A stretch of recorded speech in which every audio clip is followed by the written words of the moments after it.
a esta charla de gRPC. Vamos a investigar un poco acerca de qué es esta herramienta, qué ventajas tiene y cómo se implementa en grandes soluciones como lo son Netflix y, bueno, cómo hace posible toda esta magia que sucede tras Netflix. Primero, mi nombre es Camila Niebles, soy desarrolladora en Node.js hace aproximadamente 6 años. Vivo en Colombia, soy de Medellín. Un poco de mí es que, bueno, me gustan muchísimo los animales, me gusta mucho la música y adicional a eso, bueno, me disfruto mucho aprender nuevas herramientas, conocer nuevas implementaciones, conocer acerca de buenas prácticas alrededor de código. Y esto me ayudó a llegar a una herramienta como es gRPC. Actualmente soy parte del equipo de ingeniería de Rootstrap. Rootstrap es una agencia digital que ayuda a sus clientes a escalar sus productos y a darle vía a sus servicios digitales, y tiene hubs en Uruguay, Argentina y en Colombia. Esta es la agenda que traigo propuesta para conocer esta herramienta. Vamos primero desde las bases a conocer qué es gRPC, un poco acerca de los términos que se deben conocer alrededor de gRPC. También vamos a conocer qué es Protocol Buffer, que finalmente es el lenguaje que hace posible gRPC. Vamos a diseñar un server, vamos a diseñar un client, vamos a ver los pros y los contras que he encontrado hasta el momento y vamos a ver dónde es útil esta implementación. Para entender qué es gRPC, primero debemos conocer un concepto que es RPC. RPC básicamente lo que traduce es Remote Procedure Call, que es un protocolo de comunicación donde se puede hacer un llamado de un procedimiento que está alojado en otro host, en otro lenguaje, y no necesariamente debe compartir esas características con el client que lo está llamando. Es decir, como lo muestra la imagen, que es una imagen fuente de la documentación de gRPC, tengo un client en Java, un client en Ruby, y están haciendo el llamado o la petición de un método que se encuentra en un server que está desarrollado en C++. Entonces, como ven, todas estas implementaciones están interactuando y no es necesario que estén alojados en el mismo host, como lo mencioné anteriormente, y tampoco es necesario que estén desarrollados en el mismo lenguaje. Simplemente a ellos lo único que les importa en este protocolo es que se tenga diseñado un request, un proto request, un mensaje de requerimiento y un mensaje de respuesta, y bajo ese contrato tanto el client como el server pueden trabajar. Entonces, ¿qué hace gRPC? gRPC es un framework desarrollado por Google que permite y facilita la implementación de este protocolo. Una de las preguntas que primero le saltan a uno a la cabeza cuando empieza a trabajar con gRPC es si es o no mejor que REST. ¿Dónde puede ser más útil? ¿Qué beneficios me puede traer? Y ahí es importante tener en cuenta que, como en todas las soluciones que podemos plantear en software, depende del escenario. Depende del escenario y de la solución que queramos construir. ¿Qué quiere decir esto? gRPC es, en este momento, dentro de la industria, es fuertemente conocido e implementado en microservicios, en arquitecturas basadas en microservicios. ¿Por qué? Porque es muy útil para comunicar backend to backend. De todas formas, hagamos un comparativo para verificar cuáles son esos beneficios que presta con respecto a REST. Ese es el comparativo. Entonces, una de las cosas que a mí me parecen más llamativas que tiene gRPC es que está construido en HTTP2 versus REST, que está construido en HTTP1.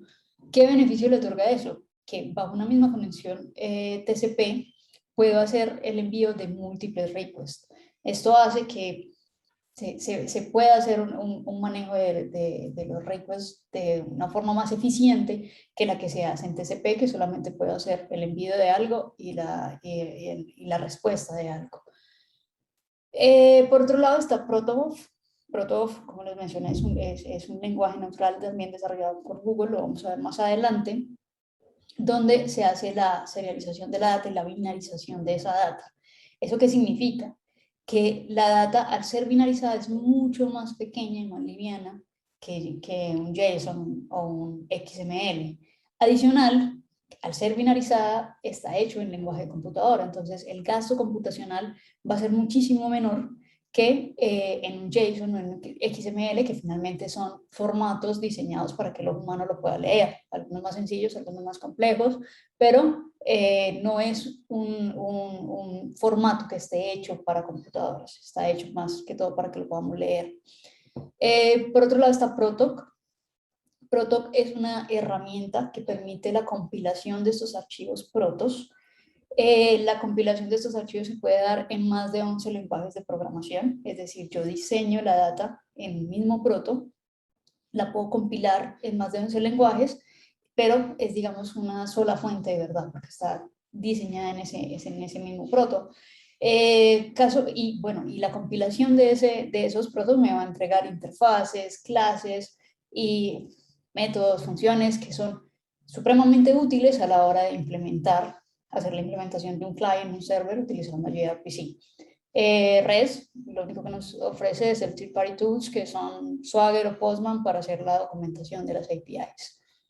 Y finalmente, el diseño de la API. La API es, digamos, es una interfaz para compartir datos y debería solamente preocuparnos el tema de compartir los datos. Y en este caso, en REST, lo que estamos haciendo es definiendo cuál es el verbo, cuál es el endpoint que se va a consumir. Acá, en gRPC, solamente estamos definiendo cuál es el método, cuál es el request y cuál es el response. Es, digamos, como el diseño de la API se hace mucho más sencillo a través de gRPC que a través de REST. Bueno, entonces ahí surge la pregunta, ¿dónde lo puedo usar? Como les mencioné anteriormente, es muy útil cuando yo lo utilizo en comunicación backend to backend. Entonces, así lo hace Netflix, está documentado dentro de su arquitectura, y es para comunicar digamos, una fuente de datos, un backend, con otro. Entonces, ellos de esta forma implementan gRPC y lo hacen parte de su solución. Cómo interactúan lo vamos a ver un poco más adelante.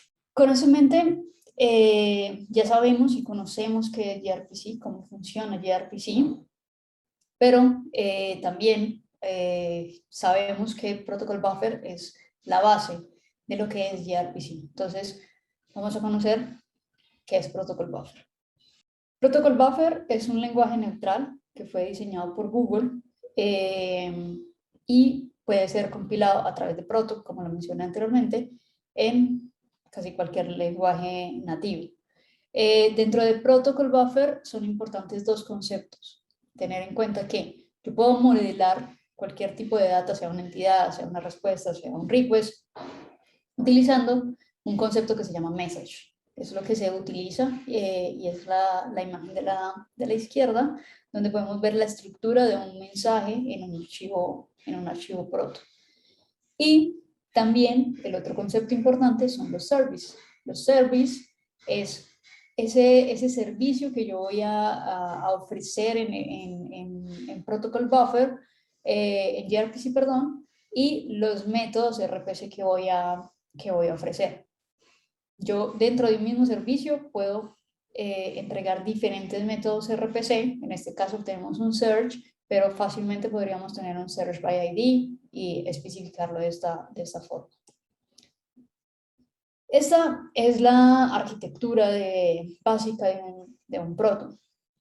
Lo primero que tiene un archivo proto cuando lo estamos construyendo es la sintaxis con la cual vamos a crear ese archivo proto. En este momento existe proto 2, proto 3. Este archivo puntualmente está diseñado en proto 3. Lo segundo es definir cuál es el package que yo voy a utilizar para este archivo proto. ¿Cuál es la ventaja de tener un package? No necesariamente yo tengo que declarar toda la información que voy a utilizar dentro del servicio dentro del mismo archivo. Yo puedo tener varios archivos que comparten el mismo paquete, entonces ellos me quedan agrupados y tengo toda una data modelada a través de un mismo paquete. En este caso no está hecho así, pero lo que tenemos es la definición de un message, que es un request, y de un message, que es un response. Entonces, El request recibe, digamos, como parámetro un first name y el response tiene como resultado un result. Ya aquí viene el modelado del servicio. Yo puedo ofrecer diferentes servicios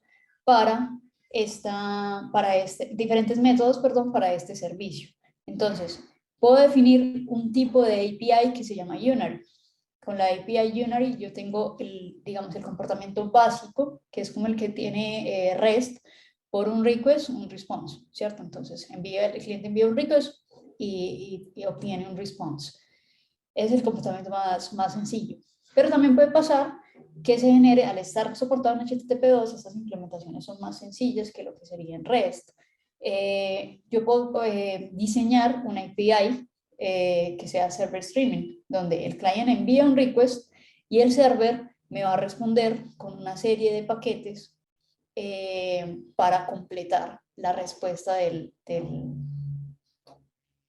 requerimiento. También puede pasar que la data que nos vaya a enviar el client sea muy grande y en ese caso, entonces el client necesite hacer el envío de esa data por paquetes. Y ahí se presenta el client stream. Entonces, el client empieza a enviar paquetes, cuando todos los paquetes llegan al server, el server envía una respuesta. O la implementación, puede pasar también una implementación que sea bidireccional. Entonces, tanto el client como el server están enviando paquetes al tiempo. Se está haciendo una comunicación bidireccional de stream. Entonces, hasta el momento lo que hemos visto es gRPC como herramienta, sus fundamentos, cómo está soportada en HTTP2, se basa en los archivos proto, en el diseño de los archivos protos, ahí donde se define la API, y los tipos de API que puedo definir, que fue lo que acabamos de hablar. Vamos a hacer el diseño de un server para ver cómo funciona esta implementación. Entonces, la creación de un server.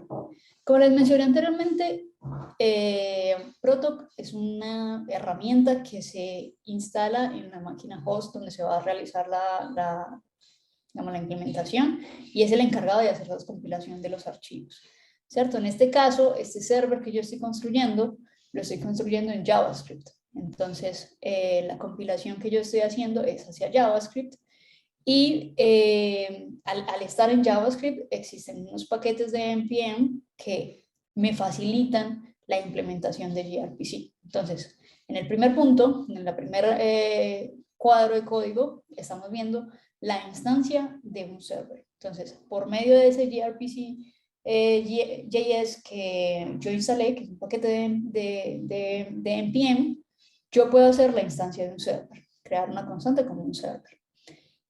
Él me va a exigir que cree unas credenciales, que es el segundo punto de la implementación. Hay que crear unas credenciales, para este caso, como es un ejemplo, pues las credenciales son credenciales inseguras, pero si se tiene, por ejemplo, un certificado SSL, fácilmente se puede incluir acá porque ya este paquete me hace la entrega de todos los métodos para poder hacer esas implementaciones. Posterior a eso, yo debo decirle a ese server que voy a añadir un servicio. Como vimos en el diseño de los protos, digamos, el fundamento de estos protos es que yo defino un servicio que tiene un montón de métodos RPC. Entonces, en la tercera línea, lo que yo voy a hacer es añadir un servicio, decirle, voy a añadir un servicio, ese servicio se llama grid service, que es una constante que estoy importando de la compilación de los archivos y voy a entregarle la implementación. Como es el server es el que tiene que conocer qué va a hacer cuando se llame ese método, qué función se va a ejecutar cuando se genere ese método. Entonces, aquí tenemos el grid service en la tercera línea y el service implementation, que es la definición de toda la transacción o la data, cómo se va a comportar cuando llegue esa petición. Y por último, en la última línea, finalmente lo que se hace es levantar el server, que es el server start. No hay mucho más. Le paso el address, le paso las credenciales y ya estaría. Vamos a ver ahora cuál es el diseño del client. Entonces, recordemos que RPC lo que finalmente está permitiendo es que un client haga el llamado de un server sin tener alojado ese código, simplemente como si lo tuviera alojado dentro de su mismo host. Entonces, vamos a ver el cliente en JavaScript. Bueno, lo primero, este es un poco más sencillo porque obviamente es el client solamente va a hacer la petición, pero bueno, entonces tenemos las credenciales, que son nuevamente las credenciales inseguras, que te permite crearlas, o sea, no, te permite crear, el paquete te permite crear esas credenciales inseguras.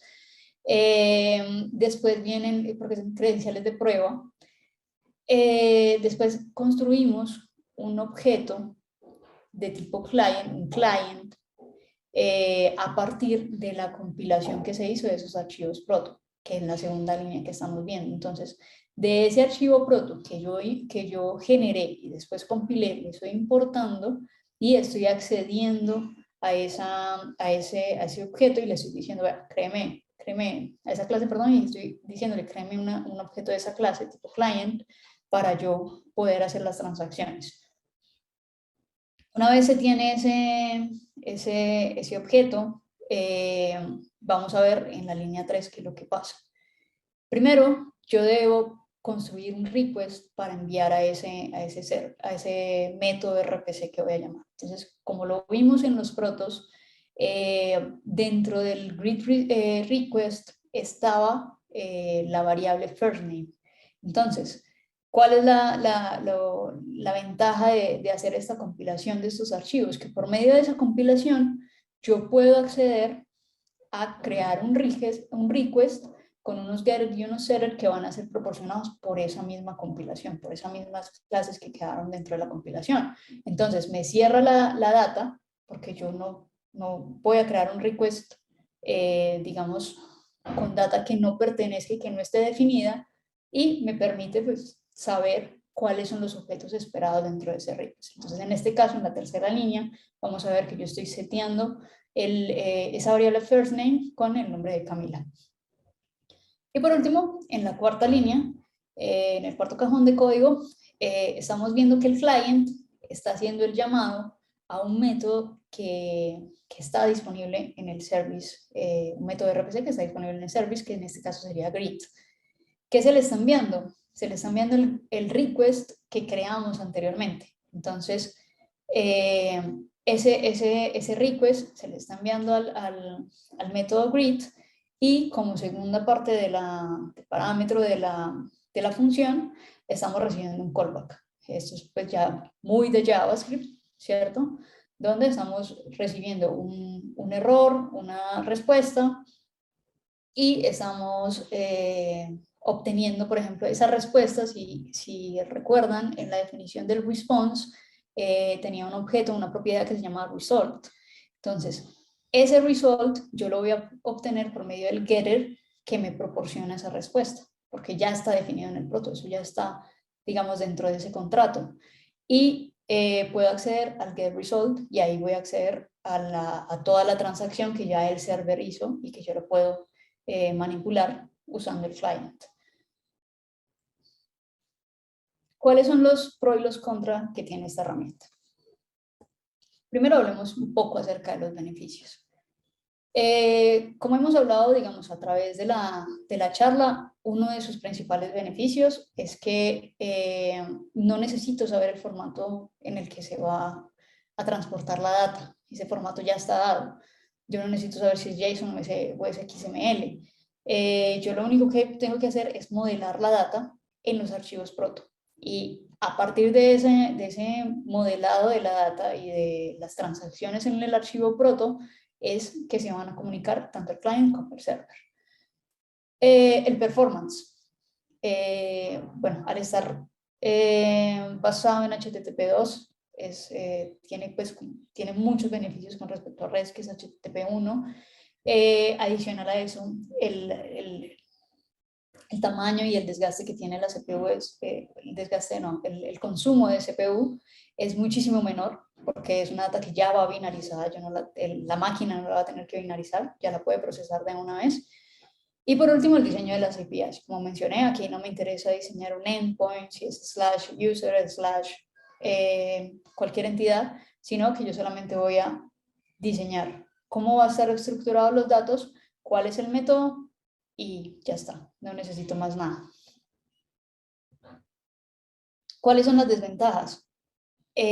Bueno, a la hora de aplicar esta herramienta, obviamente la principal desventaja que yo encontré fue que, bueno, la curva de aprendizaje, o sea, es una herramienta nueva, cuando llegas a implementarla, obviamente genera, digamos, como un proceso entre generar la destreza para poder hacer las implementaciones mucho más ágiles. Esto también está apoyado en que la comunidad es menor, la comunidad en REST es muy amplia, casi todos conocemos cómo funciona REST. En gRPC la comunidad no es tan amplia. Y por otro lado está el soporte en los diferentes lenguajes. O sea, si bien Proto soporta el compilado de estos archivos Protos en muchos lenguajes, hay algunos lenguajes que están mejor documentados que otros. Entonces hay algunos lenguajes para los que hay más soporte que para otros. Para Golang, para Java, hay muchísima más documentación que para TypeScript, para JavaScript. Entonces ahí se genera un poquito de problema. Nuevamente, entonces, vamos a ver dónde es útil aplicarlo. Entonces, como lo mencioné, en la comunicación backend to backend. ¿Cómo en este momento, o sea, tomando el ejemplo de Netflix, Netflix es una plataforma que tiene muchísima data, muchísima información, y no la puede tener toda centralizada o alojada en un mismo service, administrada por un mismo service? Entonces, ¿qué hace? Se segmenta la responsabilidad. Esa responsabilidad se segmenta en diferentes services, pero al ser segmentada llegan puntos donde necesito obtenerla, digamos, de forma convergente o de forma, hacer un mix de esa información que tengo alojada en diferentes fuentes.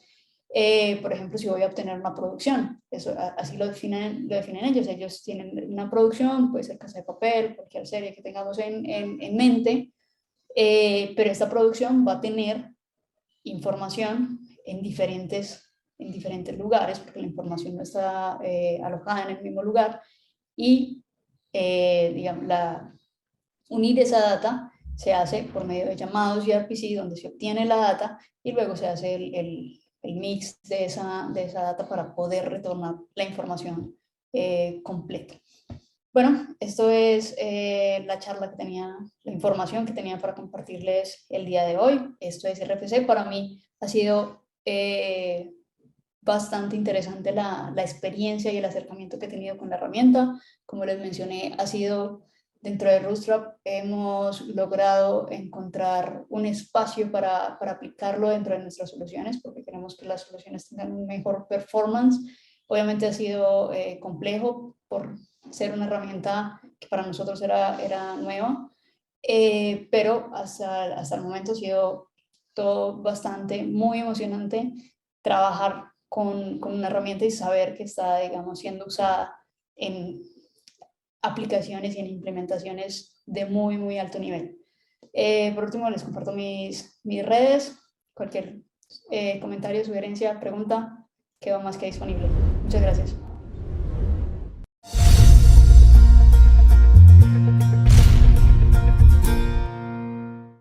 Hoy estamos haciendo... Hola de vuelta nerds, y acá estamos con Camila en el estudio, que acaba de dar su charla acerca de si somos fans de maratonear en Netflix y cómo funciona eso gracias a gRPC. Camila, bienvenida, ¿cómo estás? Muy bien, muchas gracias. Buenísimo, buenísimo. ¿Cómo la pasaste armando esta charla? Bueno, fue bastante divertido. Realmente creo que a todos nos gusta Netflix y todo lo que tiene que ver con la tecnología que hay detrás. Bueno, es... Buenísimo, buenísimo. Bueno, tenemos algunas preguntas de la gente que estuvo viendo tu charla, así que voy a arrancar con la primera. Luis consulta, dice, ¿cómo se puede configurar el gRPC para que funcione como streaming o de las otras formas de conexión del server? Claro, bueno, como mencioné, se puede utilizar Stream de una forma muy sencilla. La base está en la definición en el proto, que es donde se va a generar el contrato de la API, de cómo va a funcionar. Ahí puedes configurarlo para que sea, bien sea desde el client hacia el server o bidireccional. Se pueden dar los tres casos para que se puedan hacer la comunicación del stream. Buenísimo, bárbaro. Marco dice, ¿cuál crees que es el mayor obstáculo para adoptar gRPC? Por ejemplo, soporte del lenguaje, desconocimiento de los casos de uso. Todas las anteriores, creo. Se respondió solo. Sí.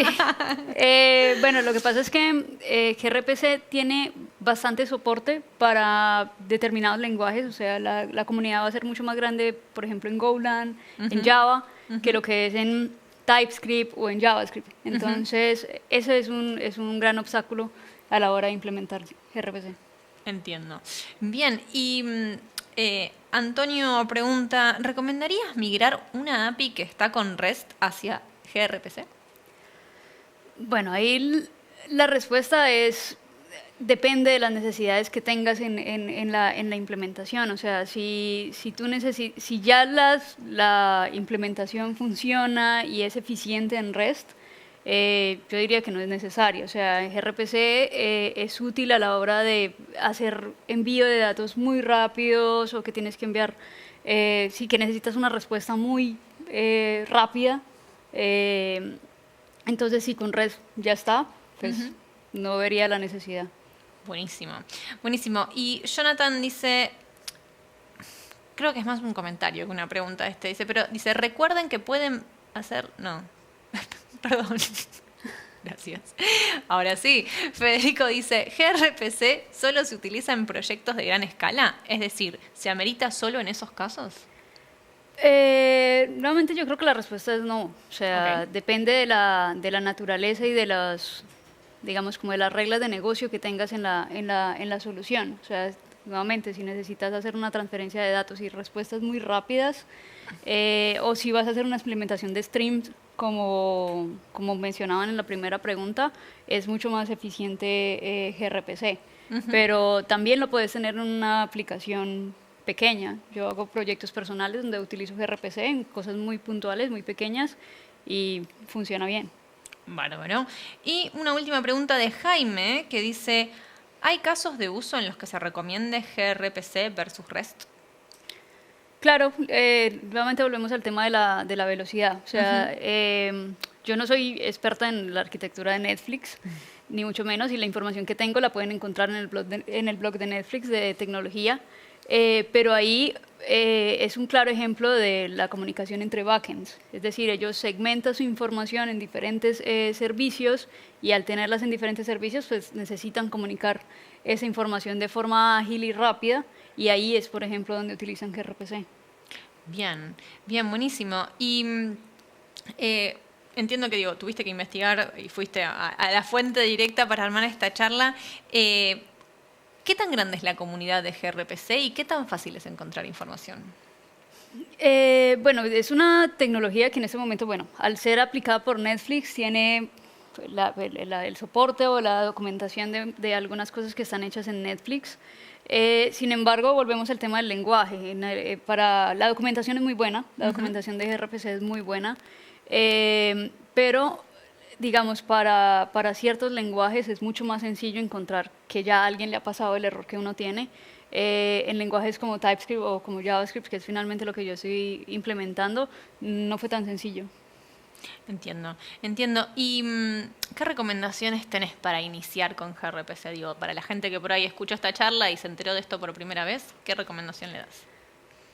Bueno, yo siento que, como en todos los lenguajes, lo primero es tener paciencia porque va a generar bastante frustración, sobre todo si uno viene de REST. Cambiar, digamos, como la forma de pensar es difícil, pero siento que hay buenos cursos en la red.